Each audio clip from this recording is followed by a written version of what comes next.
You're listening to the Red Man Podcast. All right, hello everybody. Welcome to another edition of the Red Man Podcast. I'm Chris Mosley, joined as always by my co-host here, Kolby Cron. Kolby, how you doing today?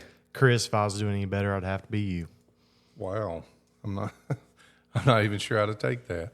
It kind of feels like deja vu. The last time we sat down and did a couple of these, we went and got coffee next door, and now we're sitting here drinking coffee while we record the Red Man Podcast. So I don't know if that's going to become a normal thing, but it's what we're doing again today. Can't complain about that. You don't have any news in your, you just finished up with school. You're officially, brag on yourself. What do you have? What'd you do? Well, I just finished my master's in entomology and nematology from the University of Florida. Huge That's bear awesome. off my back. I'm exhausted. I've been in school, or I've been in college since 2014. You've been going to college the entire time that I've known you. Yeah, entire time I've been in the industry. When did was it 2017 or 18 when we met? 18. 18? Yeah, you've been going to college the entire time that I've met you. So I guess this is probably going to free up some extra time in your personal life. What are you going to do with this extra time? That's a great question. I don't really know yet. Well, you need to be thinking Play about a little bit more golf. I had a feeling that would be your answer. Work on my yard a little bit more. Maybe pick up some new hobbies. I've already got too many as it is, but maybe find a new one. Well, congratulations. I know you worked really, really hard on it. And we're obviously, as a company, we're very proud of you. Glad to have you as part of the Red Pest Solutions team. Thank you. So we'll go ahead and get started now. So we'll start with our insect profile as always. And this week and as I said before, I try to pick some that I think are interesting and maybe we just don't really know a whole lot about. And it's no different this time. At least for me, it's not. You may know a lot about these, but fireflies. Now, my introduction to fireflies, I remember when I was a kid, my grandmother lived out in the country and she would take me out there with a mason jar and we would collect fireflies and you'd have your own little lantern in a mason jar. Y'all actually did that. So we that was absolutely 100% did that. See, I think that skipped over our generation. Well, it was definitely a thing when I was a kid, and I'm sure it was a thing for generations before me. Now, it may not continue to be a thing for generations ahead. Maybe. We'll get into that here at the end of this segment. But I guess we'll start out by talking a little bit about the physical description of a firefly. And by the way, it's not actually a fly, is it? No. So what is a firefly? It's in all actuality, what is it for real? Well, it's in the order Coleoptera. It's a type of beetle, glowworm beetle. Thank you, Mr. Know-It-all. That's exactly right. It's a beetle. Well, you put that education to work there. So, not really a firefly at all. So I don't know why they didn't just call it fire beetle. I guess because they kind of resemble flies a little bit when they're flying. Doesn't really roll off the tongue as well, does it? No, it really doesn't. They're really small. They can only fully grown, I guess they can get up to about an inch long, is about as big as they're going to get. Usually black or brown. They've sometimes got orange, red, or yellow markings on them, which I find all that interesting because, frankly, the only times I've ever looked at these things was at night when I couldn't see them. Mm. I just looked for the little lights on the wood line there. The shape of their body, they're soft-bodied. It's an elongated beetle. It's promotum that often covers the head from above. It does have wings, obviously, because it flies. 2 pairs of wings. Hardened front wings and soft membranous, am I saying that word right? Membranous. Membranous, thank you. Hind wings used for flight. And they have that light organ, which is located on the abdomen. It's kind of near the rear. It glows green, yellow, sometimes pale red, depending on the species. Now, the ones that I remembered from when I was a kid, honestly, it had a green hue to it. Mm-hmm. Is what I remember anyway. So the purpose for these lights, it was used for mating signals. It also had helped deter predators from going after it. I'm not really sure how that works. I'm not really sure either. I can definitely see the mating aspect of it because the spectrum of light it's putting off will likely attracts. Oh, absolutely. I'm But, sure. Yeah, But I not don't really know how that deters predators, though, but it does. They think it's aliens. Maybe so. So how does it work? Apparently, there's a chemical reaction that involves luciferase, oxygen, and ATP. Nearly 100% of the energy is emitted as light. It is one of the most efficient natural light sources on the planet. Now, as far as the insect's life cycle, it goes through complete metamorphosis: egg, larva, pupa, and adult. And the eggs are laid in the soil or under bark. And some of these eggs, I thought this was kind of cool, the eggs even sometimes glow faintly. I definitely didn't know that. That's cool. So the larvae, which are known as glowworms, and that's what you typically are referring to when you hear someone talking about a glowworm. It's the larva of a firefly. They feed on snails, slugs, and other insects, and the larvae live up 1 to 2 years as a larva.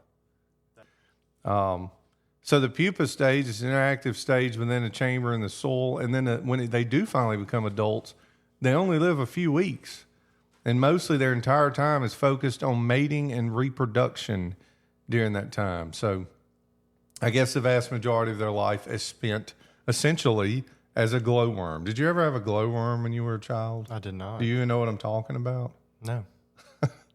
Well, I know they had them when you were a kid, because I want to say I got my kid one. I mean, you're older than my kid, but in between us, I know it's a thing. But in the 80s, it was a big deal. It was just a little stuffed worm, and you squeeze it, and its head would light up at night. It was sort of like a night light for when you went to sleep. So I know they're still a thing, but they were, it was just known as a glowworm. No, never had one of those. Never saw it. And you should look for one for your kid. I You've will got do a kid, that. so I'll pick one up. yeah, you need to get him one. Some of them, we talked about the diet when they're larvae. When they are adult, the diet does vary by species, but most of them, I guess, eat nectar or pollen. It actually, some of the data I have here says that some of the adults don't even eat anything at all, which I guess if you're only living a few weeks, maybe you can get away with that. Yeah, that's pretty common across a lot of different insect species, because ultimately when they become adults, their number one purpose is just reproduce. And once they've reproduced, that's kind of it. That's all she wrote. It's kind of sad, actually. Yeah. It's like their only purpose. An example of that outside of this example is if you look at the lunar moth, it literally doesn't even have the ability to eat. It just reproduces and dies. And it's one of the most gorgeous insects out there, in my opinion. Super cool looking. What a terrible life. Can't even eat. So the habitat that you'll find them in, moist areas, usually forests, meadows, marshes near ponds, rivers, or streams.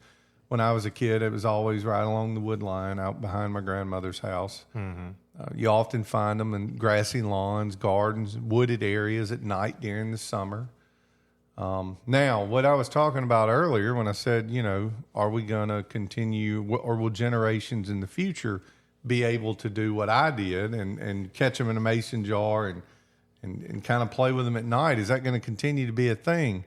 The reason that's questioned is because there's a lot. If you pay any attention to social media, there's a lot of chatter now that fireflies are kind of headed maybe toward extinction. Have you heard this? Yes. I mean, not only with fireflies, but with bees and various other insect species, there's a lot of news coverage right now on insects and various other organisms going extinct. It's a pretty hot topic right now. So I did find out of, and I know this is kind of random, a news station out of Detroit. It just sort of fit what I was looking for.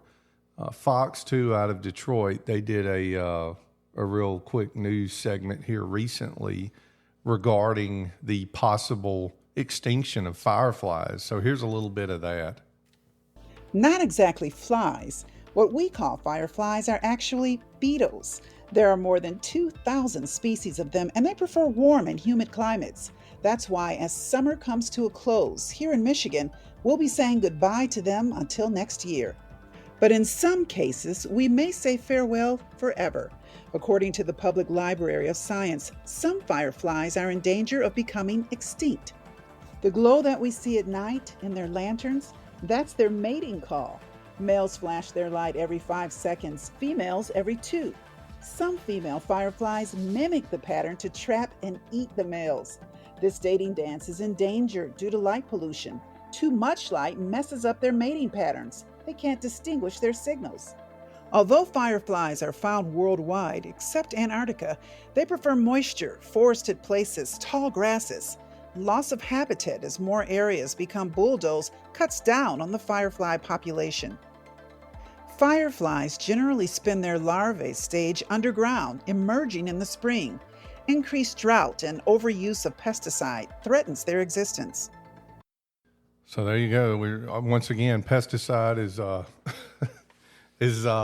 to at least part of the blame that was mentioned here.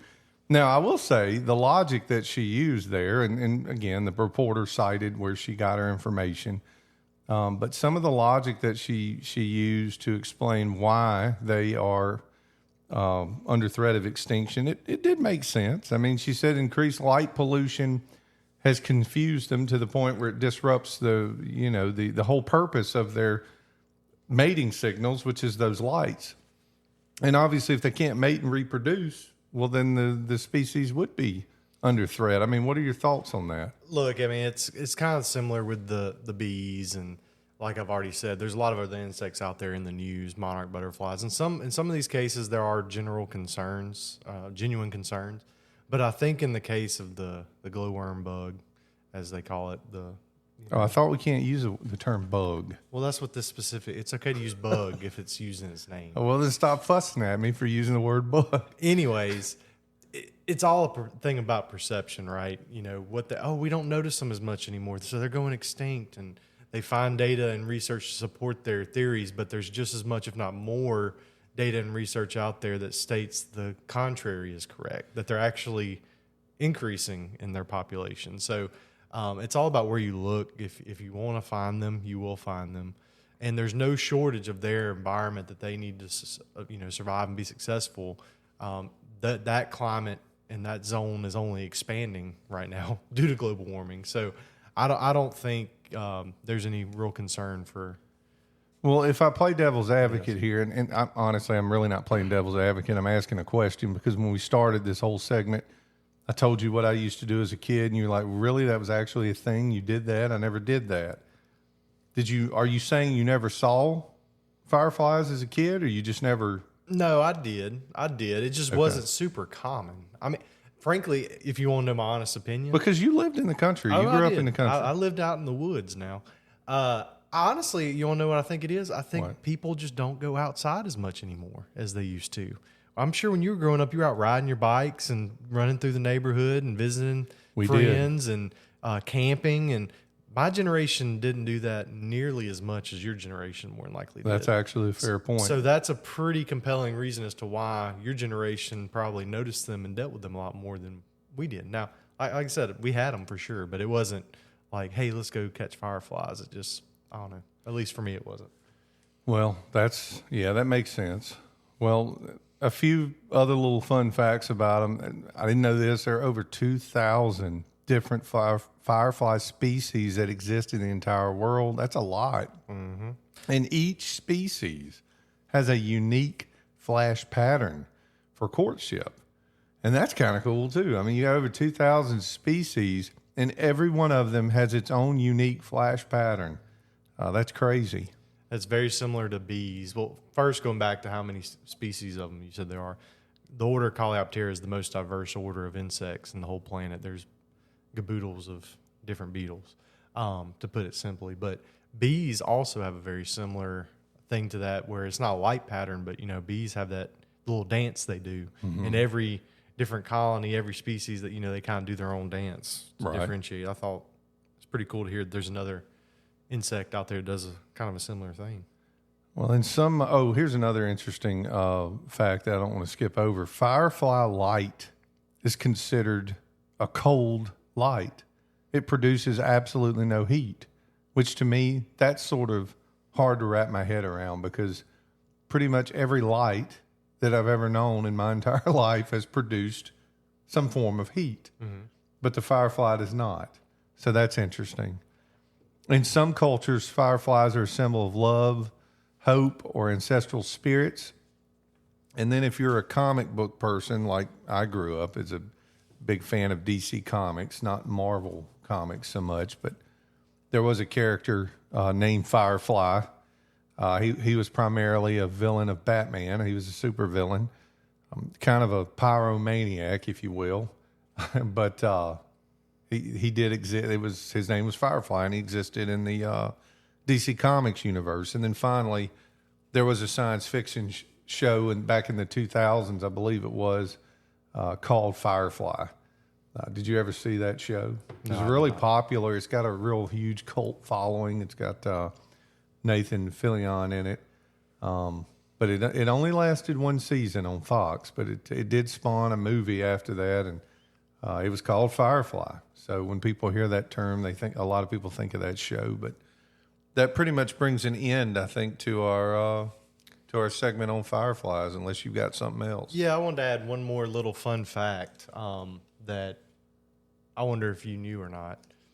But did you know that glow sticks, the little light sticks that you crack with your hands and wear at a music festival or at Disney World or 4th of July, those were developed from the science involved with fireflies. So You, Mr. Know-It-All. you my can God. click your button. I had no idea. No, I did not know that. However, it makes complete sense because it is there's some sort of chemical reaction inside those sticks. Yep. They were reverse engineered at a naval base to develop that technology. I thought that was pretty neat. That is pretty cool. All right. Well, now I guess we'll shift into our control corner. We're going to stay on the subject of flies, even though technically our first one was not a fly. It was a beetle. Yeah, you couldn't have made that any more confusing for us. So today we're going to talk about fruit flies. These are, in fact, in the order Diptera, being an actual fly. And there's various different species of fruit flies out there. I'm going to kind of speak of them in more general, broad terms. But more than likely, if you're in the pest control industry, if you're a homeowner, the most common, I would say, correct me if I'm wrong, Chris, is probably the red-eyed fruit fly. 100%. Would you agree? Yep, those red eyes are the first thing I think of. So that's kind of the thing you're looking for. Small in size, about 1/8 of an inch on average. Tan, have a kind of a yellowish brown body, and then those bright red eyes really give it away. If you can pretty much see this without having to put it under a microscope. You absolutely can. Yeah. Eye lens. Homeowners typically can identify this insect themselves, whereas some other species out there that they deal with, they may not identify correctly. They normally know when they have fruit flies because they interact in the home and property in a pretty unique way. You have to look closely, but if you look closely, there's no doubt about it. You can see the bright red eyes. Sure. So where would you guess, Chris, off the top of your head, where's the number one place you're going to find fruit flies in a home? A kitchen. A kitchen, that's right. That is because they are simply just trying to feed, reproduce, and survive. And your home has a plethora of resources in the kitchen that they would just love to feed off of. Things like stored fruits, vegetables, whether it's in a refrigerated space or not, surprisingly enough. Trash cans, drains that have buildup of gunk and debris. Mm-hmm. All these areas can really cause an issue for you. And I'll be completely honest, I've dealt with fruit flies in my own home in the past. They're not very easy to get rid of sometimes if you don't really do some investigative work. This is really one of those insects, one of those pest control problems that you have to really dig in and get on your hands and knees and look in some weird places and flip over items and ask a lot of questions, because there may be a source that you can't see and you think you've got it all knocked out and handled, and boom, there's something else. And that's so true. I can't tell you how many times over the years I would go in a customer's home and they would be having a problem with fruit flies, and I'll ask them, have you searched? Do you have any bad fruit, rotting fruit anywhere, or vegetables? Have you? Mm-hmm. And they'll swear, yeah, I've looked everywhere. Yeah. And then I get down and do my own searching, and I'll find something that they've overlooked in their own kitchen, in their own house. But I managed to find it, and it's usually that simple. You find where the things are breeding, and you get rid of that source, and they pretty much go away shortly after that. Potatoes that have been left in a bottom pantry for a very long time. People don't think of that. Food that a kid has dropped behind a appliance or behind the fridge, under the cabinet, that is out of sight, out of mind, could be a source. But here's and this is the argument I had to have with my wife, Chris, multiple times. She just could You not argue with your wife? every day. I've never argued with my wife, but go ahead. Just because you bought it from the store today does not mean it's not part of the source to your problem when it comes to fruit flies or any 100%. other pantry pests, kitchen related that you may be dealing with. You can introduce fruit flies, roaches, sawtooth Moths, grain beetles, clothes. I mean, all kinds of stuff can come in the goods that you purchase from the store. And honestly, most of the time that's where it comes from to begin with. It does. And some fruits you purchase, the larvae are in there. They've already kind of laid in weight, so to speak. And then boom, you leave it sitting on your countertop in a bowl, and then you've got fruit flies. And then they've spread and go to other sources that are of opportunistic capacity for them. So it's just really interesting to deal with them. Now, look, I've advocated for this in various other segments with various other insects, but obviously sanitation is the number one thing you can do. Keep your countertops clean your dishes, put them away, put all these things up. Keep any products in sealed containers, plastic airtight containers. Make sure you're keeping lids on different juices and drinks and sugary items that you have throughout your house. That's super important, but ultimately that's not going to solve your problem all by itself. They're going to continue to reproduce somewhere if you don't have something to get their population down. So what are some products you've tried in the past, Chris, or have you seen have good results for getting rid of? Well, it's funny you bring this up. Once you get rid of the breeding source and everything, drains are a common area that I look at. And I just had a technician literally call me yesterday about this, trying to get rid of I don't think he's completely identified what fly it is. But anyway, what I'm getting to is there are products you can pour down in the drains. What is it called? It's Drain a microbial. gel, Yeah, it's some biomop, right. Some stuff like that. You can pour that stuff down in there, and it'll help elite those breeding sources that you're talking about. That's one way. Well, I think, DIYers out there, people who look up stuff online, or even pest control companies out there do this. They sell the little apple vinegar traps that look like an apple. They're all cute and have little holes in them, and you set them on your counter, and nobody knows any different, and they catch fruit flies. I'll be honest with you, while they work, I've never seen just tremendous results out of those or any other commercially available product that claims to do the same thing. But you want to know this is just from my own personal experience telling you this. You want to know what the number one thing I've done that has just had tremendous results for fruit flies? I have no idea. Please tell me. You get a little bitty glass, just like you would if you were putting apple cider vinegar or something. A little bitty glass, get you some saran wrap. But instead of putting vinegar or apple juice or anything like that, you put a little bit of bourbon whiskey in there. About a quarter of an inch. That's a waste of whiskey. Well, I hear you, but listen to me. You put about a quarter of an inch of whiskey. You put the saran wrap over the top of the cup. You poke a few holes in it with a fork, not very many. And you sit that, in the general vicinity of where you're kind of noticing the population. Chris, let me tell you, wipes them out. I've never seen, overnight, you have I believe you. Potentially. I do. I believe you. But I will say this. As always, I would always encourage people, if you're dealing with a fruit fly problem, to get some professional help. We can come out. Sure. Red Pest Solutions would love Sure. to come out, and we won't do it with whiskey either, to be clear. Or we might. You may like that. I don't know. But yeah, I mean, I could see where what you're saying would potentially work. But again, I don't. And by the way, if any of our technicians are listening to this, we don't need to find any whiskey in your vehicle. Yeah, that's not an approved control method for red. But yeah, no, for real. I don't know what the science is behind it. I think maybe it's because it's more of a fermented product versus some of the commercially available stuff that has to have a longer shelf life. I don't know. I don't know what the science is behind it.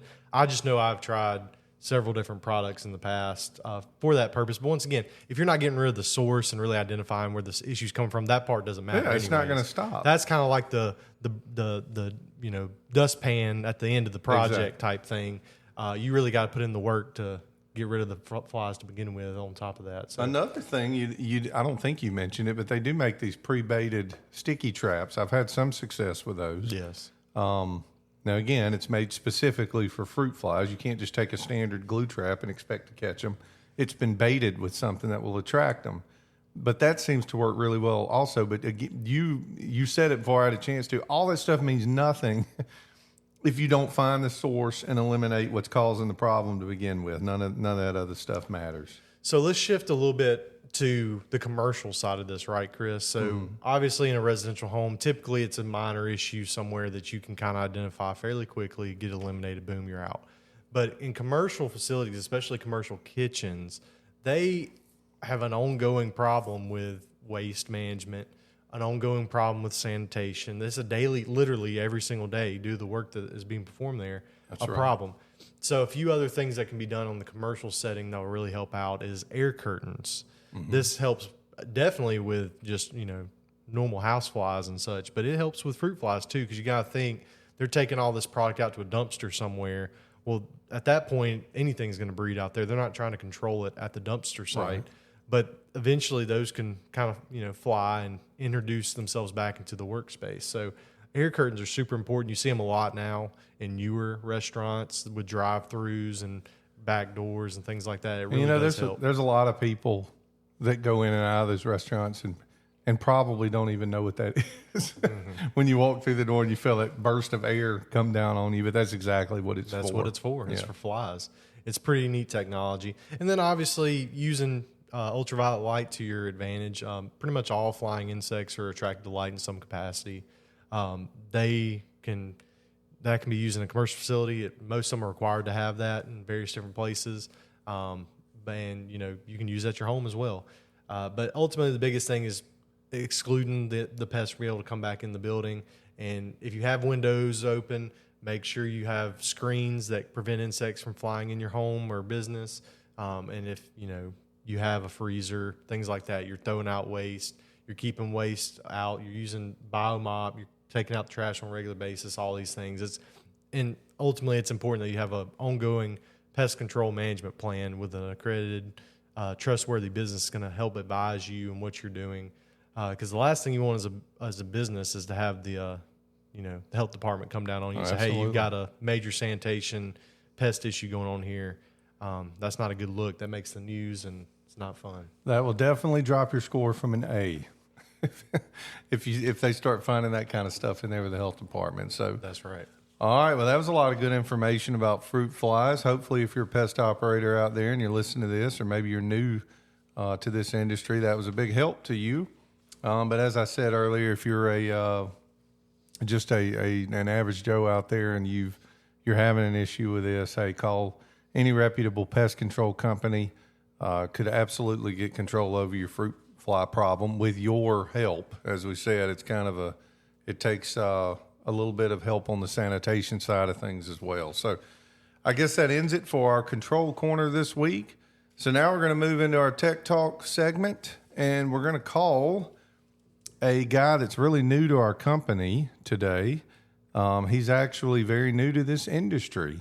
And I do like talking to people that are new, that don't have a lot of experience doing this, just to kind of get their thoughts and perspectives on what they're seeing out there and what they're experiencing. I mean, how long would you say this guy's been with us now?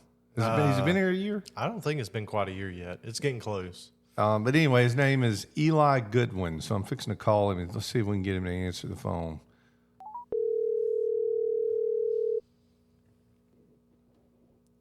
Hello?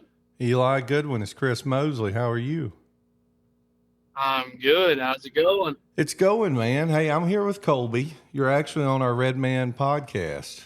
Have you ever listened to our podcast before, Eli? I have, yes, sir. You're not just saying that? No, I promise you I've watched all episodes. Well, you're not going to hurt our feelings if you haven't heard it.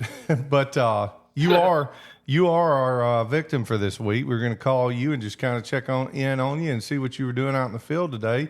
What kind of stuff have you been doing? You run into anything interesting today? Not today. I'm actually headed to a termite job Oh, termite right work. now. Just got done eating lunch.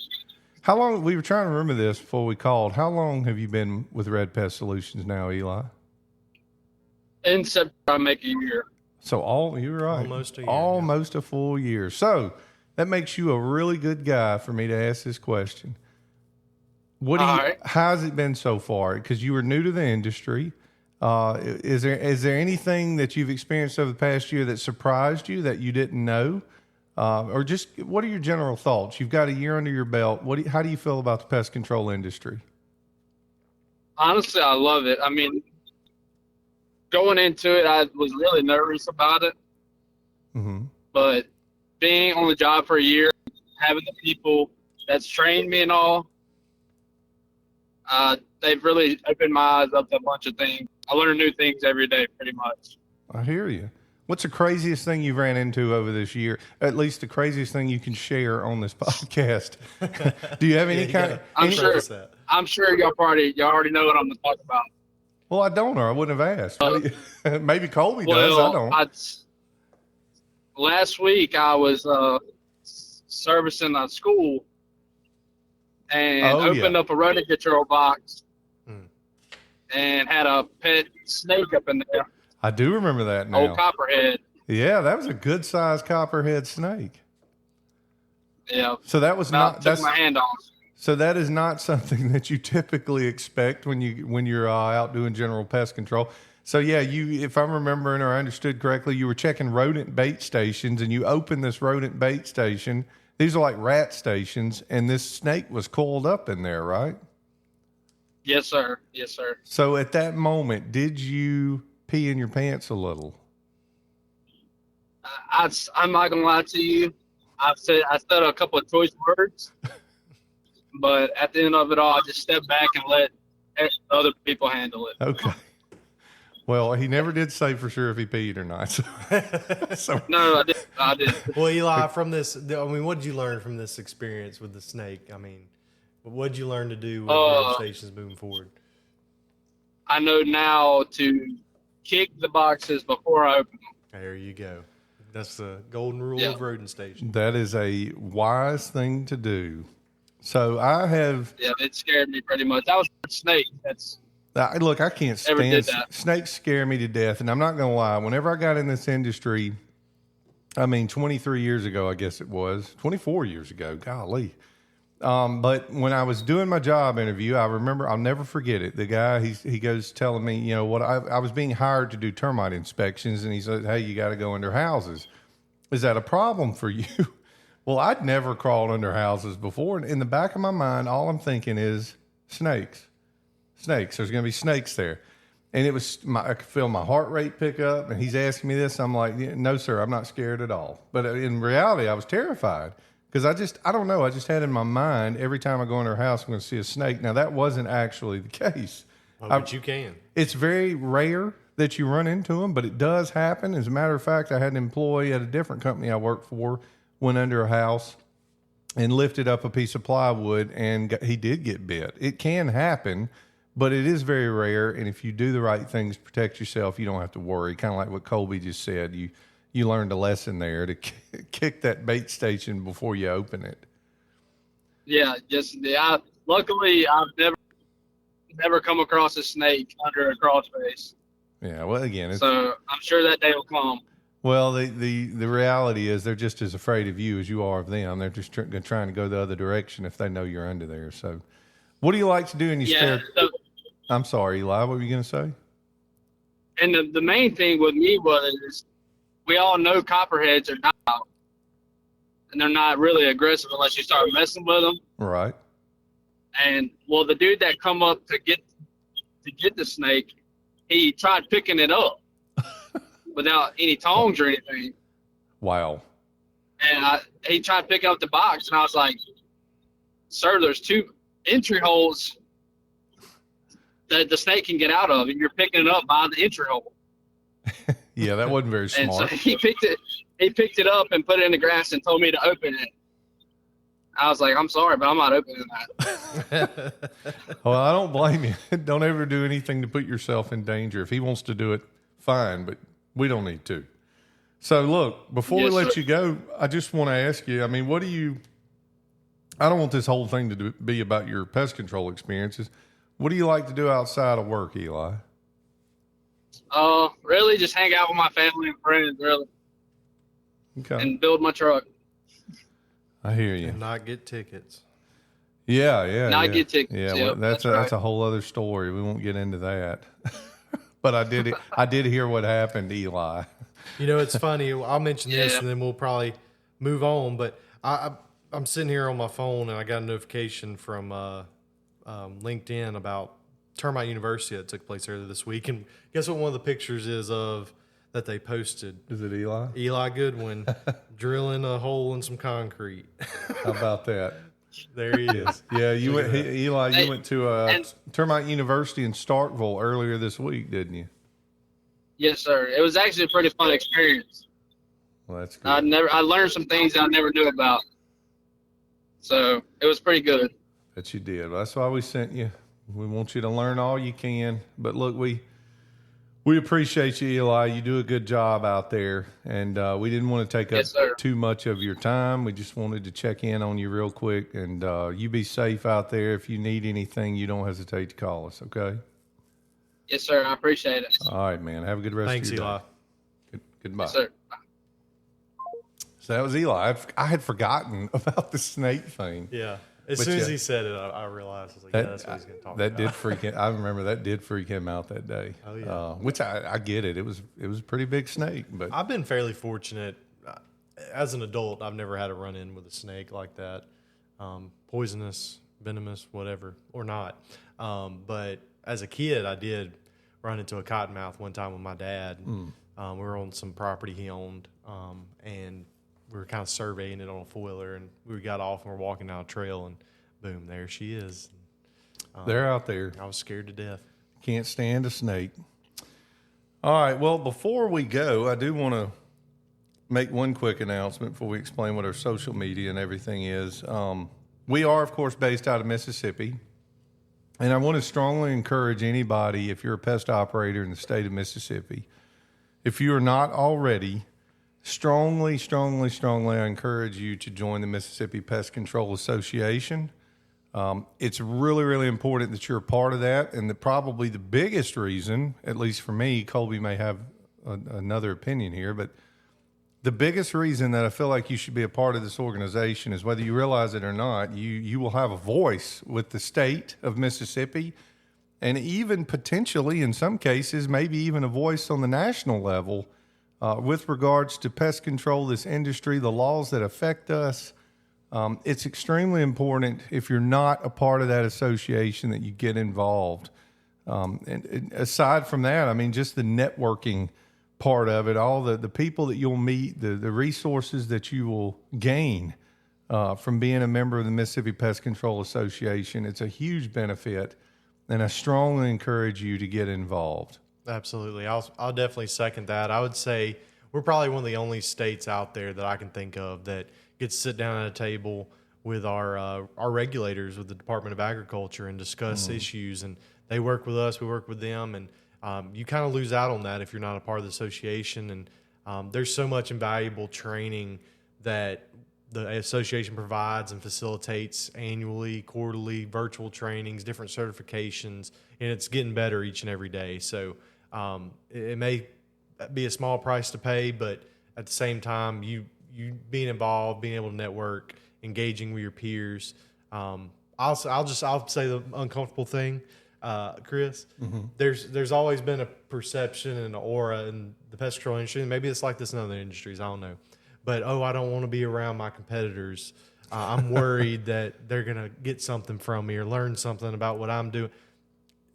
We're all here. There's plenty of customers and people out there that we can service and help. Ultimately, that's our goal, is to help the public. And we want to all be able to do that to the best of our ability. And I think, honestly, by you not being involved in the association, you're putting yourself behind and hurting yourself ultimately, because as a group, we're able to accomplish and do great things. And I think the Mississippi Pest Control Association is a great place to do that. I couldn't agree more. It's a big deal. And look, if you need information regarding how to do it, I'm going to make this super easy for you. And our email address is the redmanpodcast@redpest.com. Shoot us an email. We'll be glad to point you in the right direction or give you any information, answer any questions that you may have about the organization. Just email us straight at the redmanpodcast@redpest.com. And of course, you can also email us if you have any questions regarding any of our episodes or any suggestions of things that you'd like for us to cover.